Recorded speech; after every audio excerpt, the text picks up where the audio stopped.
A direct linking loader, also known as a linking loader or relocating linking loader, is an advanced loader that combines multiple, independently compiled or assembled object modules into a single executable program. This process occurs at load time.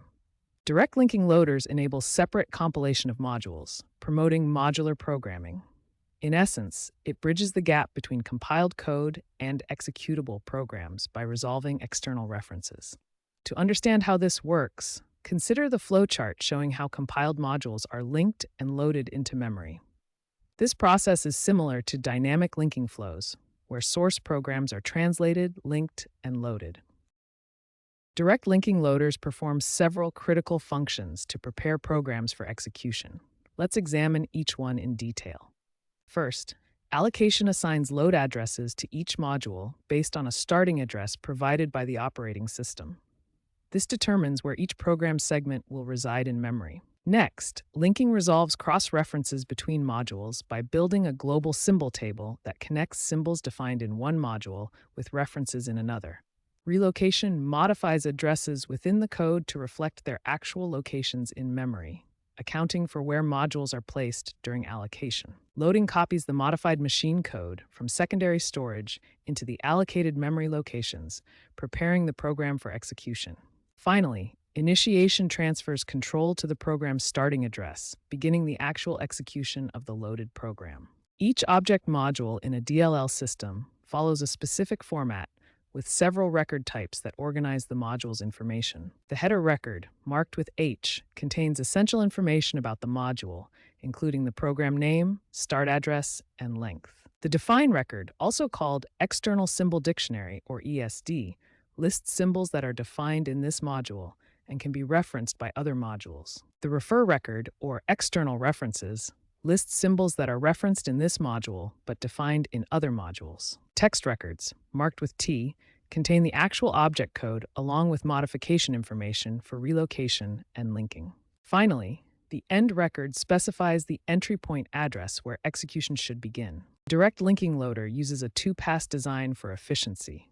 Pass 1 focuses on memory allocation and symbol table construction. First, initialize progatter, the starting load address provided by the operating system. For each input object module, read the header record. Set CSAR, the current load address for this module, to progatter. Process define records. For each symbol, add it to the global symbol table with its value calculated as CSADR plus relative address. Finally, update CSAR by adding the module length.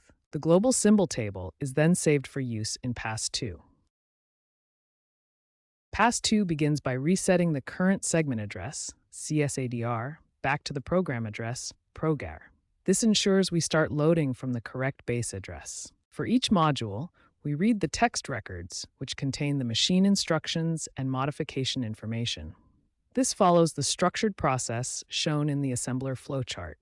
For each machine instruction in the text record, if it contains an external reference, we look up the symbol in the global symbol table. The absolute address is calculated using the GST value and inserted into the instruction. Addresses are relocated by adding CSADR to relative addresses. The modified instruction is then loaded into memory at the calculated address, which is CSADR plus the text start address. Finally, CSADR is updated by adding the module length, and control is transferred to the program's entry point to begin execution. This process completes the linking and loading, producing the executable ready for the loader, as shown in the assembler process flowchart.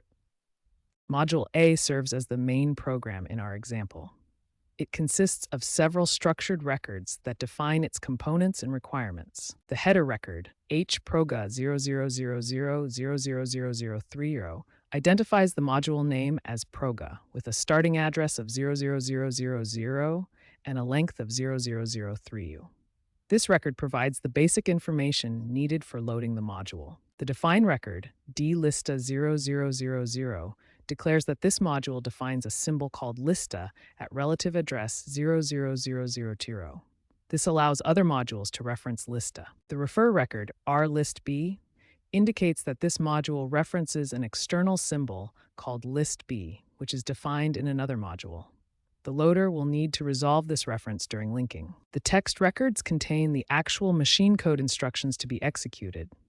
These include the program's logic and any modification records for relocation. Finally, the end record, E00000, specifies the entry point of the program at address 00000, where execution begins after loading. Together, these records make Module a complete object module that can be loaded and linked with others, such as Module B, to form a functional program.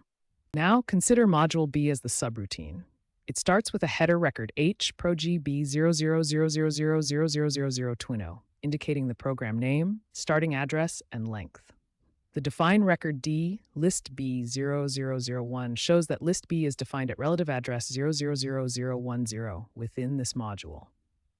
Text records contain the object code to be loaded, and the end record E000 specifies the entry point. During Pass 1, list B gets added to the global symbol table. In Pass 2, the loader uses the GST to resolve any references to list B from other modules, like Module A, by inserting the correct absolute address. Direct linking loaders offer several key advantages that make them valuable in certain computing scenarios. They support separate compilation, allowing programmers to develop and compile different parts of a program independently. This enables modular programming, where code can be organized into reusable modules, improving development efficiency and code maintainability. Additionally, DLLs provide efficient memory usage by resolving all symbols at load time, eliminating runtime overhead associated with symbol lookups. They are also flexible for library routines, making it easy to link precompiled libraries into executable programs. However, direct linking loaders also have significant limitations. They introduce load time overhead because all linking operations must be performed when the program is loaded into memory, which can slow down the startup process compared to dynamic linking. DLLs cannot handle dynamic linking, meaning they cannot resolve symbols at runtime or load libraries on demand. All symbols must be resolved at load time, requiring complete knowledge of all modules before execution begins.